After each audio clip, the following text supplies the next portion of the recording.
Welcome to the Unitarian Church of Los Alamos and this video worship service for Sunday, May 9th, 2021. As Unitarian Universalists, we affirm and promote the inherent worth and dignity of all people and gather together in a free and responsible search for truth and meaning. Whoever you are, whomever you love, wherever you are at this moment, wherever you are on your life's journey, you are welcome to be a part of this community. If you are coming to us for the first time through these video services, I invite you to get to know us better. Check us out on our Facebook page, join us in our virtual fellowship hall there, or ask me any questions you might have about our faith community by sending me an email. The links for all of those are found in our service notes below this video. Once again, welcome and happy Mother's Day, and we look forward to seeing you again in person very soon.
Welcome to a new story. Welcome to a day unwritten. We gather to speak of possibilities. We remember the losses. We celebrate the victories. As a people of story, we embrace the possible over the probable, weaving a story of hope. Join us in this new story. Join us in the day unwritten. Join us in the future of possibility. Come, let us worship together.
Please join us in our affirmation.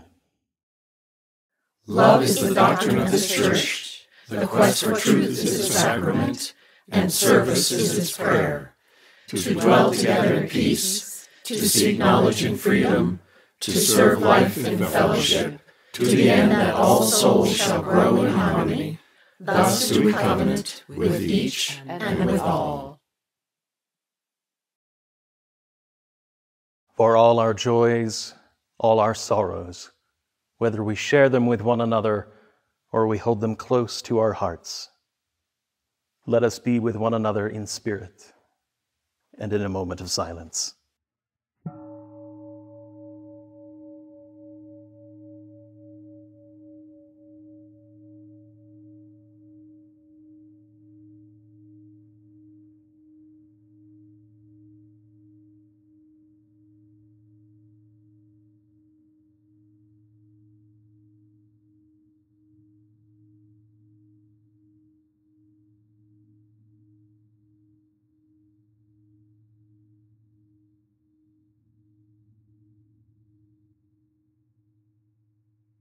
Please join with me now in a spirit of prayer and reflection.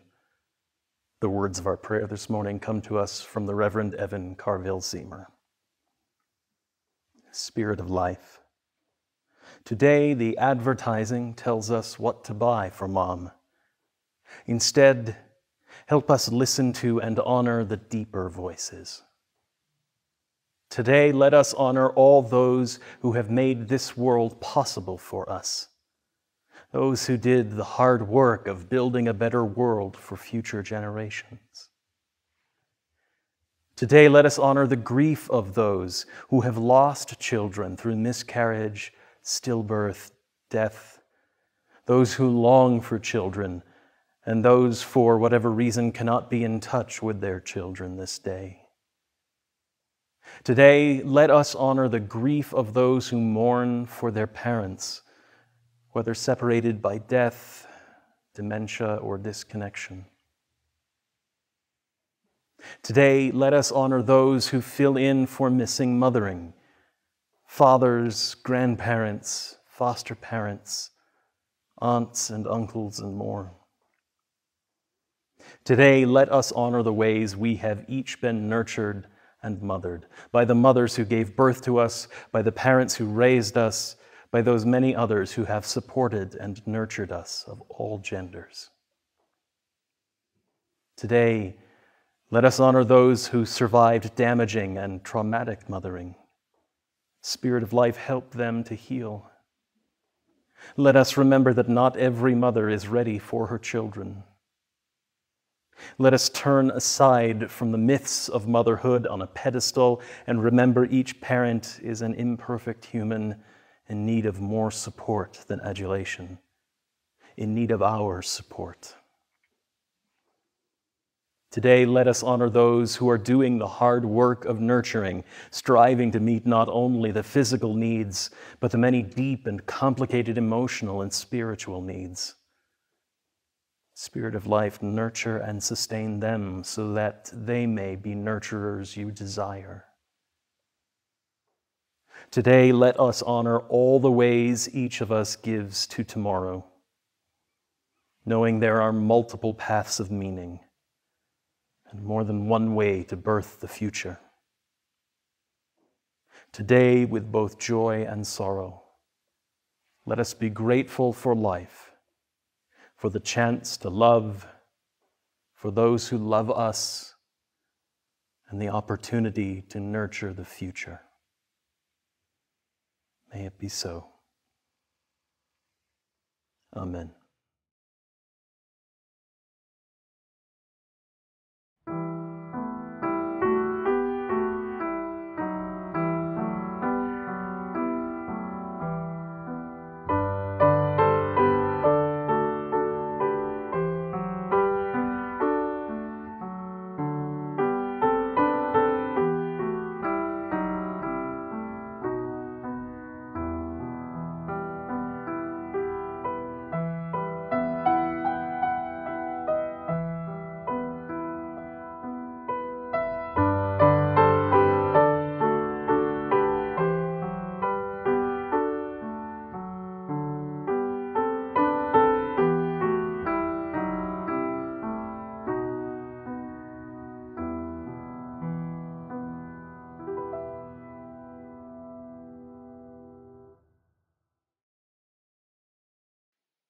Hey guys, you want to know a secret about me? I hate making mistakes. I really do. Making mistakes isn't the funnest thing in the world. But you know what else I learned? That everyone makes mistakes. I mean, why do you think they put this eraser on pencils? Because we all make mistakes. So when I make a mistake on my schoolwork or other work, I usually use my eraser and correct it. Or on my computer, I use the backspace and delete buttons to correct my mistake. Making a mistake with my family or friends or other people, though, sometimes can be a bit harder. Usually, we need to apologize and learn how to be better and do better next time. So, there is this great phrase that our middle school and high school youth use when they are together. They make covenants together and promises to each other that if and when they make a mistake, they will use the saying, ouch, and oops. So here is an example of using the phrase, ouch, and oops. One of the middle schoolers says in their group, people wearing unicorn horns are kinda dumb. Uh-oh. That might hurt someone's feelings, right? And it definitely does, because Michelle, who is in the group, is wearing a unicorn horn. Michelle then can say, ouch, because that sentence hurt her feelings. She can even say more if she would like, but if she says, ouch, that hurt my feelings, that can also be enough. And then the middle schooler who said that sentence can say, oops, I am so sorry. I didn't mean to hurt your feelings, and I will do better next time. Saying that wasn't very nice. I'm sorry. The middle schoolers have a plan in place for when they make those kind of mistakes with their friends. That is why they made the ouch and oops covenant promise with each other. I definitely am going to practice saying ouch and oops with my friends and family and people in my community. And maybe you can practice saying ouch and oops too. This can be a good plan you put in place when talking about making mistakes in your friend and family relationships. Because, as we said in the beginning, we all make mistakes. And that's okay. We just have to remember to say, ouch, if we get hurt by someone's mistakes. And to say, oops, and sorry if we make a mistake, and then repair that relationship and learn and do better next time. So think about your mistake plan you want to put in place. I'm going to practice my ouch, oops plan like our middle schoolers, and maybe you can practice it with me. Bye.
So around about 1988, 1989, I was a junior in high school studying for and taking the class for my AP history exam, a much more in-depth dive into our American history than I had ever received before.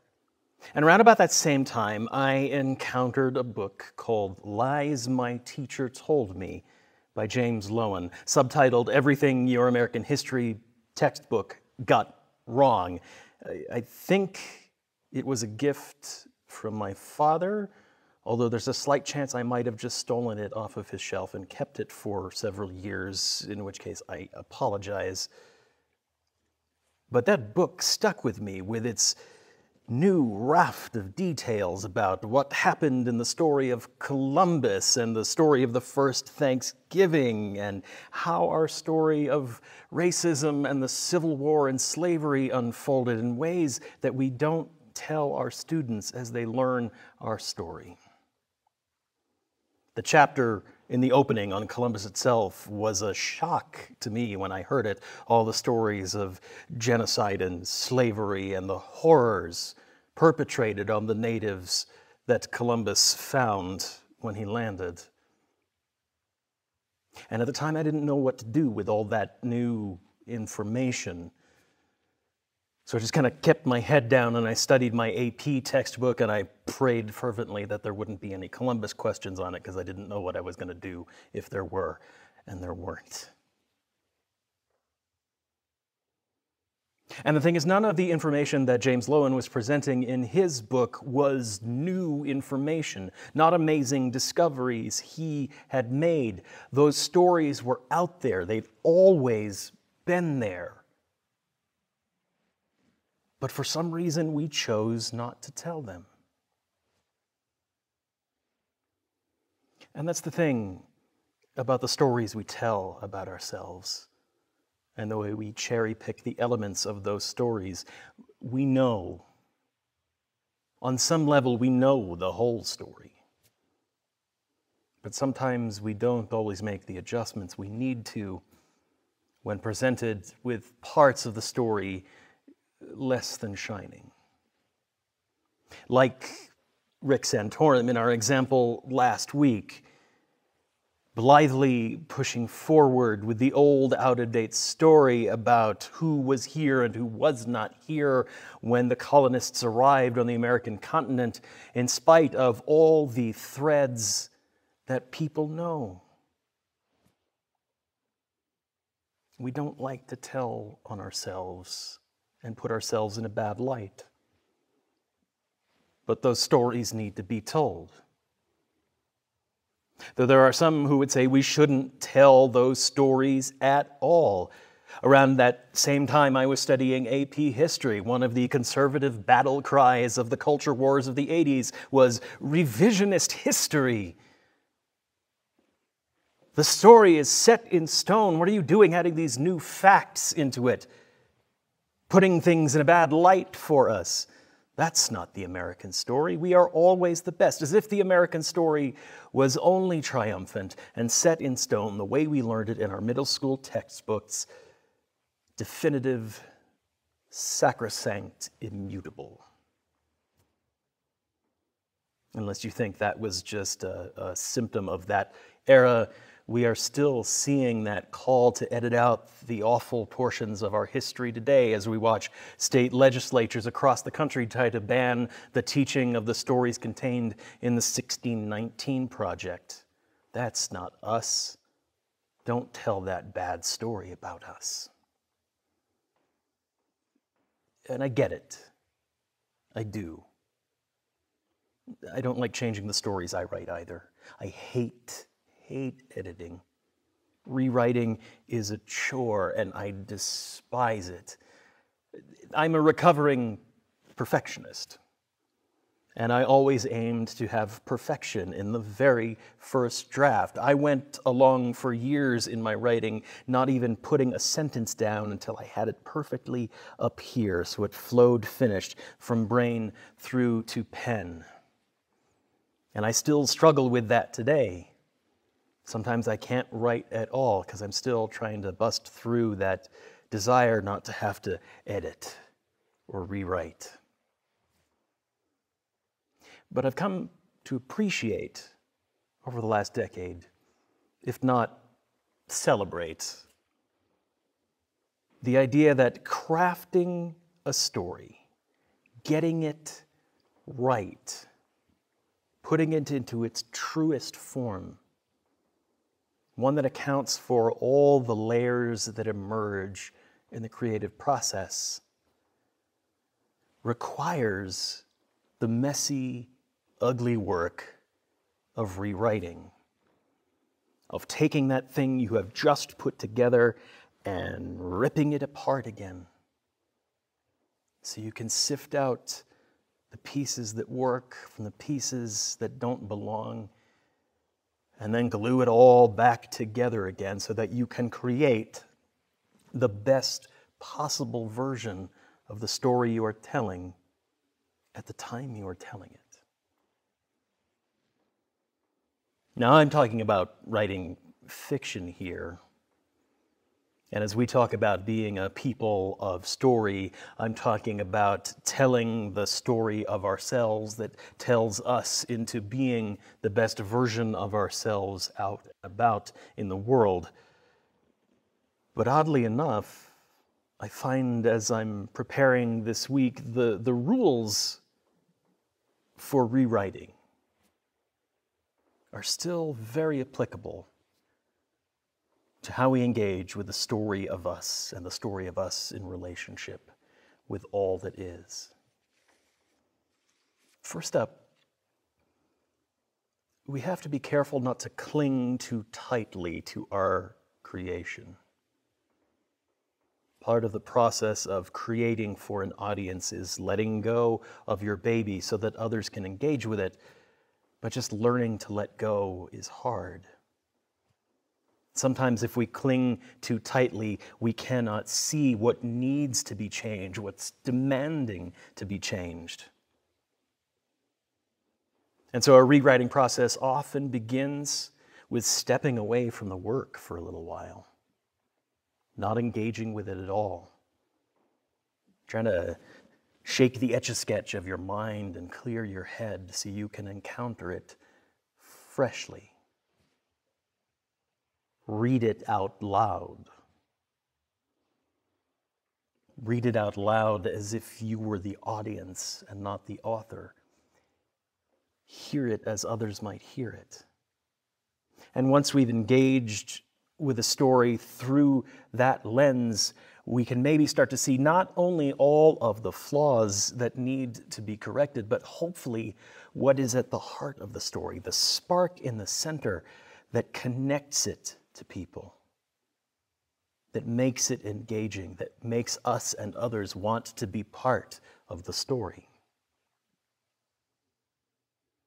And then once we've found the heart and we found the flaws, we take out all the parts that don't move the story in the direction of its desired conclusion.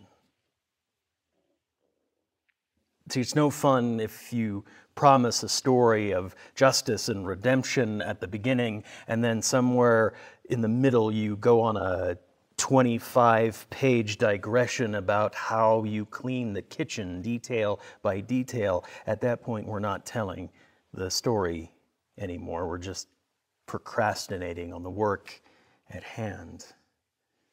Those parts need to go so we can focus on what must be done. And at the same time, as we're taking out the parts that don't move us towards the conclusion, we have to add in the new parts sometimes that reflect the things we have learned in engaging with the story, that fill in the plot holes that we found as we blow it all apart, that add the missing steps to get us from beginning to middle to end.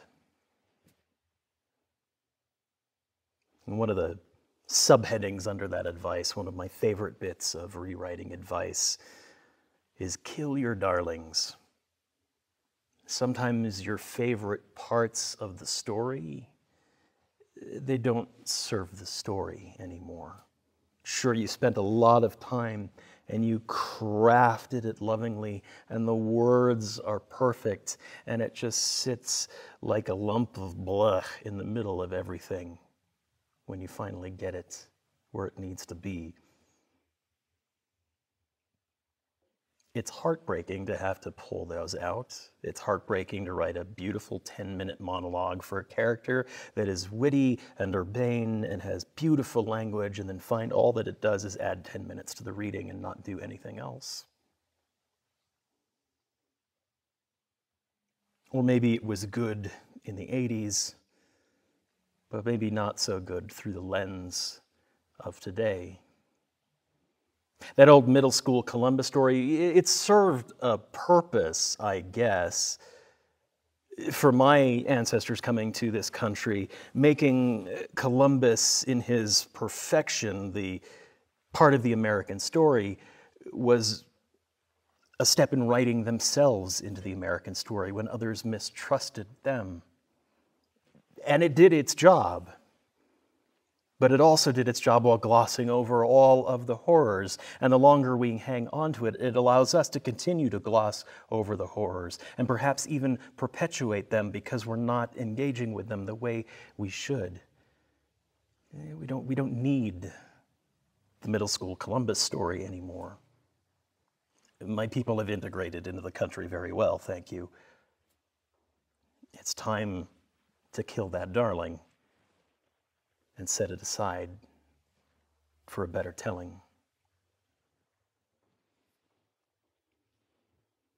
And once your plot is taken care of, once you've taken out what's not needed and added in what is and killed the darlings that hold your story back, make sure you have a relatable character. Make sure you have a character that other people want to connect to. Make sure you haven't written our character as a Mary Sue. That's a bit of writing terminology that comes out of the fantasy and science fiction world. A Mary Sue is an act of author wish fulfillment, or a Larry Stew, if we're going to be equal about this. The author writing themselves into a story in their idealized sense of self, their perfected sense of self, the smartest, the most beautiful, the most error-free, the character who never makes a mistake, who's braver than Captain Kirk and smarter than Mr. Spock, and everybody loves you and everybody wants to be you. If that's the story we're telling about ourselves, we are definitely not telling the whole story. Better to tell a story about a character as a hero to be on a journey. A character who is reluctant to walk on the path, scared of the immensity of the task at hand, fallible in their decision-making. And even when they feel they have no choice but to walk the path towards this heroic deed, through this change in atmosphere towards the battle of good versus evil, even as they have no choice, they still doubt and despair and have dark nights of the soul. That's a character everyone can relate to. The most compelling, the most interesting characters in a story will always encounter conflict, even if the conflict is just within themselves. And in a story about stories, in a story that is never finished being told and always being rewritten, the struggle to rewrite it, the finding of the error and the corrections and the learning all becomes a vital part of how we tell that story going forward. And then finally, in all good storytelling, show what you are doing and don't tell it. Are we describing what we want to do in the world, or are we telling our story as a series of action sequences, doing the work, trying and failing, learning again, doing again? All of this takes a lot of time, all of this takes draft after draft after draft. We never get it right on the first try, and sometimes we don't get it right on the 6th try. And my hard drive is a testament to that, with files named novel version 6, edit B, final version. I mean it this time. It takes time and persistence. The Columbus story I learned from the book Lies My Teacher Told Me I encountered 30 plus years ago now, and it's now just in the last few years that that story is starting to take a hold in the main thread of our narrative of the American story, and we are starting to adjust for that. It takes time. And still there are those who see the rewriting of the story and cry out, revisionist history. But here's the thing. That revisioning is exactly what we need to be engaging in from time to time. We cannot live, we cannot persist without constant revisioning. Here in our faith community, our vision, our mission, are one of the ways we are telling the story that tells us into being as a community. And those statements have served us well as a story over the years. Those stories have taken us places we never thought we would get to. And so we have clung on to them for 12 years now since we rewrote them. They have done right by us. And they're not a bad story at all.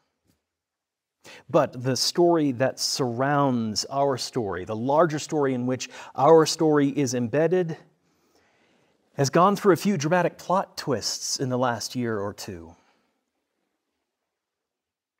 Characters have risen and fallen. Some themes have receded while others come to the forefront. The story has shifted dramatically. This year plus of the COVID pandemic has unearthed and shined new light on layers of our shared story that we have forgotten about and have been buried, or that we just wanted to ignore. Whether it's the failures of our economic systems to take care of us when we hit a moment of national crisis, or the failures of our for-profit healthcare thrown into deeper relief in our vision, or the lack of mental and emotional health support that exists in our country at a time when we need it now more than ever for so many more of us who have ever needed access to it. And the sharpened sense of our racial disparity and injustice. All of that has been laid bare in our story. And the question that faces us now is, as the new layers shine through, does the story we are trying to tell meet the needs and the challenges of right here and right now? And the answer is, I don't know right now. I know that when we come out of the other side of this tunnel that is the pandemic, our community will be different. Our community of Los Alamos will be changed. New Mexico will be changed. Our church will be different. We'll do some things differently because of this time we have gone through together. And I'm not by any means saying that our mission and our vision are inadequate for the task. I'm not saying that they will absolutely change as a result of the way the world has changed around us, but I am saying we are due for a revisioning. Because the odds are very good that we are not done rewriting our story. Maybe we're only on draft 3. And this will be the challenge that faces us as we begin to come together again. And this will be the challenge that I'm preparing for as I take some time for my own renewal, to do a little of my own revisioning of my own sense of self. And so as we come back together, as we come out of the end into a world that has been changed, it will be time to read our story with a fresh set of eyes. Look at it through the lens of the audience around us. Find the spark at the center of it, the one that connects us and makes people want to be part of the story. And discover together how and where our spark intersects with the needs of the larger story as it develops and evolves. Rewriting is hard. It is often an unpleasant task. But I'm pretty sure it can't be any harder than the struggles we have already faced this last year. It is time for us to revision. The best version of the story ourselves is all in the rewriting. And it is never too late to tell a better version of ourselves into being. May it be so.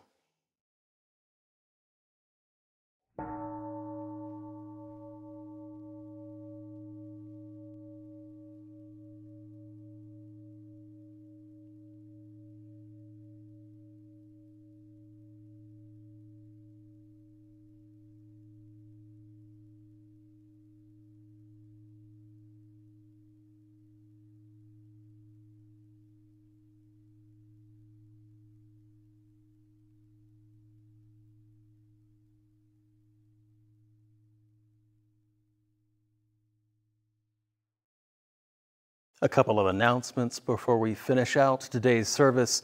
First, you may have seen in our email announcements or on our Facebook page or in the virtual fellowship hall group that we are going to be holding our outdoor drive-in flower ceremony coming up next Saturday, the 15th, starting at 11 a.m. This is our first tentative steps towards doing something together again, and I felt it was time to do at least our flowers in person. This year, the flowers are a gift from us to you. You don't need to bring anything to share. Starting at 11 a.m., come into the parking lot and drive right by our flower station. We'll hand you a flower or one for each of you in your car and a little card along with that.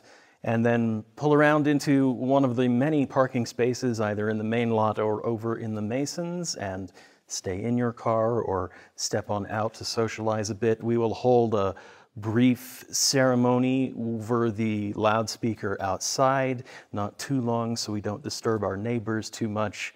And then that will be our ceremony. We'll be recording that as it's happening, and clips of the flower ceremony will then be incorporated into what would normally be our flower communion service on May 23rd. And you'll be able to see some of that if you are not able to attend. The May 23rd service will, of course, be our official end-of-year service with thank yous to our volunteers, recognition of our teachers throughout the years, and also the beginning of my farewell to you for a little bit of time. But don't go too far. Right after the 10 a.m. premiere of that service on the 23rd, around about 11 o'clock, will be our annual business meeting. We'll be approving the budget for the next fiscal year and approving our slate of officers as well. And I hope you will join us for that. Our offering for the month of May is taken up on behalf of Espanola Pathways Shelter. The Pathways Shelter is a low-barrier shelter serving men and women ages 18 and up with shelter, crisis services, and life skills and job training. 100% of all the offering collected this month will be given to our partner. Please use the Givelify app on your mobile device or use the link in the service notes below. And may what you give bring you joy.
Friends, may life bless us and keep us.